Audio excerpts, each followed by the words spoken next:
I was elbow deep in the guts of a broken blender when I found the arm, just lying there. A tiny doll's arm, plastic and pale, jointed at the elbow. At first I thought maybe I'd thrown an action figure in my toolbox by mistake, but no, I don't collect dolls. Never have. The plastic was cracked and worn, with dark smudges around the fingers. It looked used, like it had been working. I held it up, frowning, then tossed it in the trash and went back to rewiring the motor. That should have been the end of it. But the next morning, the arm was back, sitting right on top of my screwdrivers like it owned the place. Only this time, it had a leg. I just stared at it.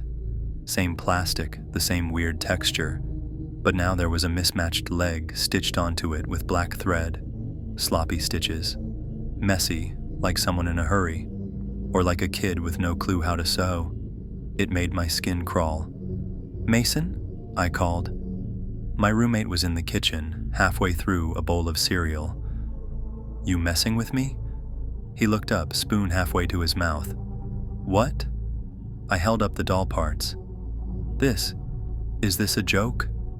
He scrunched his face. "Dude, no, that's messed up. Where'd you even get that?" "I don't know, it just showed up." "Well, burn it, that thing's cursed." I rolled my eyes and dropped it in the bin again, feeling silly for even asking. Mason was a flake, but he wasn't this creative. That night I stayed up late working on a busted coffee maker. Around 2 a.m. I heard it, something moving in the garage, shuffling, like plastic scraping across wood. I froze, hands in mid-fix, and just listened. Nothing else.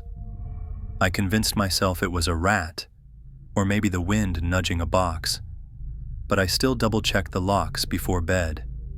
At 3:47 a.m., I woke up to a soft thud, like something had fallen, right outside my bedroom door. I didn't open it. I didn't move. I just lay there, staring at the ceiling until the sun came up. When I finally cracked open the door, nothing was there, just silence.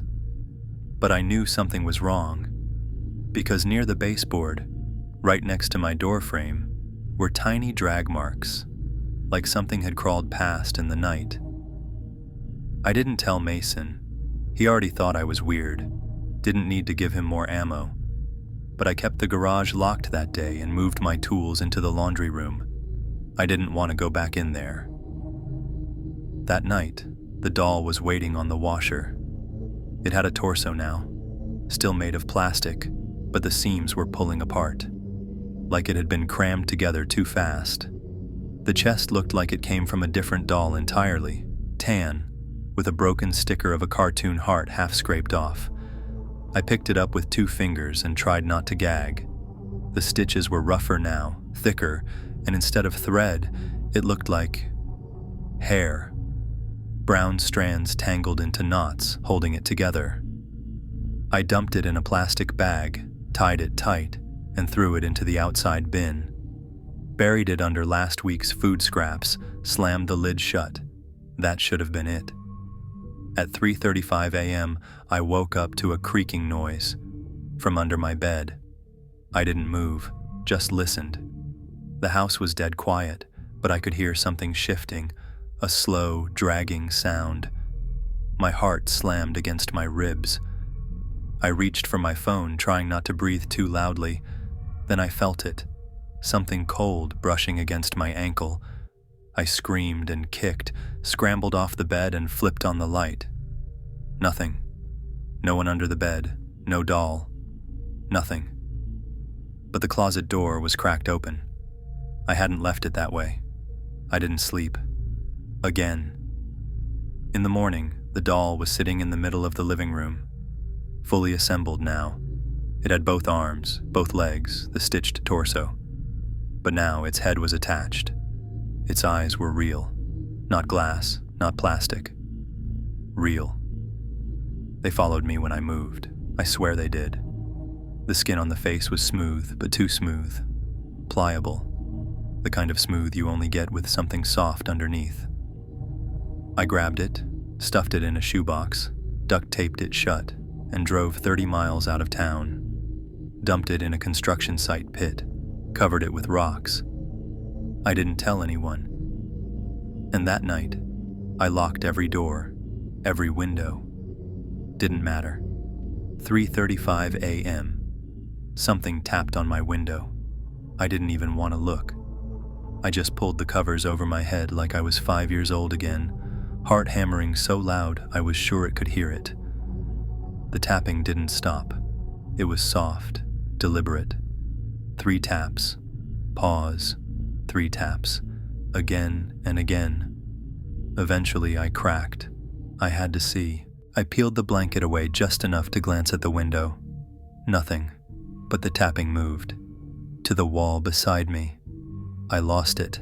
I grabbed my phone, turned on every light in the house, and bolted out the front door in my boxers. Called Mason from the driveway. He came out blurry-eyed and grumpy. "Dude, what the hell?" "It's back," I panted. "The doll, it came back." He rubbed his face. "You're sleep-deprived, man. You're seeing things." It tapped on my wall. I heard it. I felt it under my bed. He stared at me like I'd grown a second head. Then, to my surprise, he said, "Fine. Let me see." We searched the whole house, every room, every closet. Nothing. I felt like a freak, like I was unraveling. Mason didn't say it, but I saw it on his face. That look people give you when they're too polite to say you've lost your mind. But that night, he stayed in the living room with me, just to prove I could get some sleep. We set up a camera. Mason even joked about catching a ghost and making it famous. I didn't laugh. We both stayed up. Around 3:30 a.m., we went quiet. "Maybe tonight it skips," he whispered. I didn't answer. At exactly 3:35 a.m., the hallway light flicked on. We both turned. No one was there. "Did you set that on a timer?" he asked. I shook my head. Then we heard it, the dragging sound, slow, heavy, coming from the kitchen. Mason stood, tense. I grabbed the bat from under the couch. We crept toward the kitchen. Empty. But on the floor, something had been pulled, dragged from the pantry to the fridge. Mason finally saw it too. He didn't sleep that night either. Mason wanted to leave. "Let's get a hotel, man. For real." But something in me needed to see this through. I had to know what it wanted, why it chose me, why it wouldn't stay gone. He didn't argue, just packed a bag and left. I stayed. That night, I set up every camera I had, phones, webcams, even my old GoPro. I left the lights on, kept my bat next to the bed. At 3:35 a.m., every camera died. Just shut off, one after another. Lights flickered, buzzed, and then dark. I couldn't see, couldn't move. Something was in the room. I swear I felt breath on my neck. When the lights came back, the doll was on my chest. It wasn't plastic anymore. It was flesh. Patchwork skin stitched together with veins still pulsing. The eyes were human, bloodshot and wet. The mouth was slightly open, and I swear I saw teeth. I screamed and threw it across the room. It hit the wall with a wet slap. I locked myself in the bathroom till sunrise. When I came out, it was gone. But there was a message on the mirror, written in something dark. "Thank you." I don't know what I gave it. I don't know what it took. That day, I noticed something was off with my arm. The skin near my elbow felt tight, swollen. I rolled up my sleeve. There were stitches, sloppy black thread in my own flesh. I yanked at them. Blood spilled out, but it didn't hurt. I kept pulling, unraveling this horrible seam, and underneath, plastic. My arm wasn't real anymore. I couldn't believe it. I pressed and scraped, but no matter what I did, the plastic was still there beneath the surface. My skin was just a covering now, a thin layer over something else. That night, I didn't sleep. I didn't even try. At 3:35 a.m., the lights stayed on. No tapping, no dragging, just silence. And then, from the hallway, a voice. My voice. "Riley, come help me." I didn't move.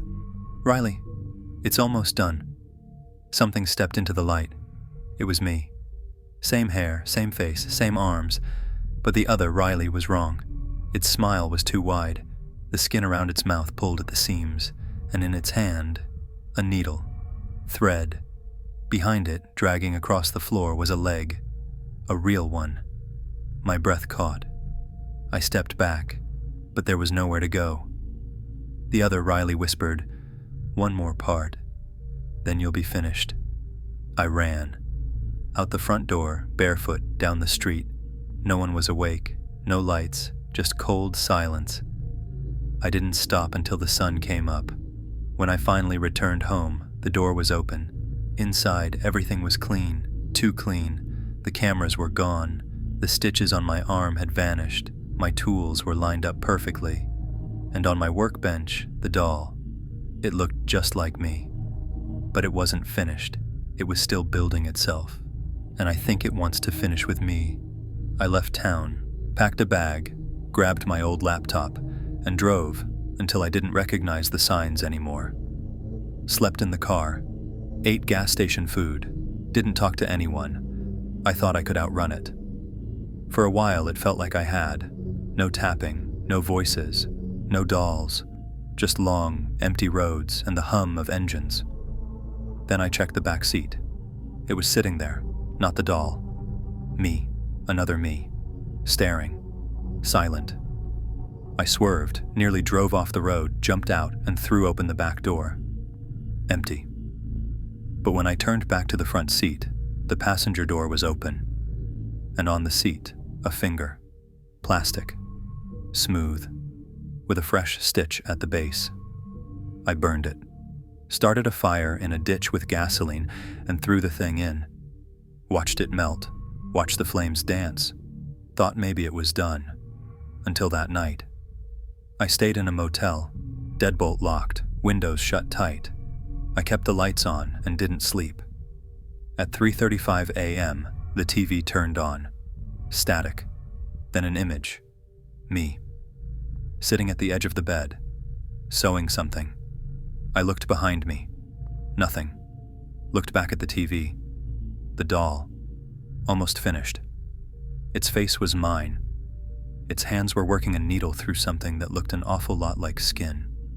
I grabbed the TV, yanked it out of the wall, and smashed it on the floor. But the static didn't stop. It just started whispering. "Finish it, Riley. Finish it." I covered my ears and screamed. When I opened my eyes, the doll was gone. But I had a needle in my hand, and I wasn't sure where it came from. I don't know how long I've been on the road now. Days blur together. I don't sleep. I barely eat. But I know one thing. It's not building itself anymore. It's building me. Every time I look in the mirror, something is different. My eyes are glassier. My skin, tighter. Less human. My voice echoes strangely, like it's coming from a speaker behind a face that isn't mine. I caught myself humming last night. I don't hum. The song was familiar, something from childhood, but it wasn't a memory. It was a command, a rhythm. 3 hums. Pause. 3 hums, just like the tapping. I found a sewing kit in my glove box yesterday.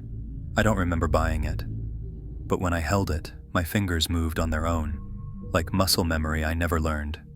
Threading needles, testing tension, stitching, something. When I came to, I'd sewn a patch of fabric to my own thigh. Didn't even hurt. The stitches looked familiar, sloppy, black, just like the doll. I tried to call Mason, just to hear another voice, but my contacts were all gone. My phone wallpaper was changed. It was a picture of the doll, finished, smiling. It looked happy. Tonight, I pulled over in the middle of nowhere.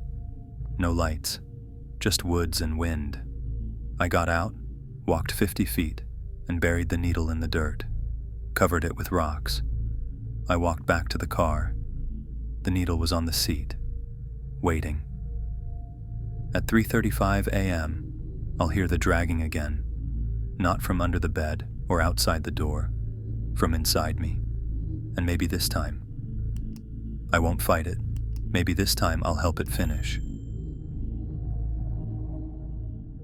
For more bone-chilling stories, hit subscribe and keep the lights on tonight.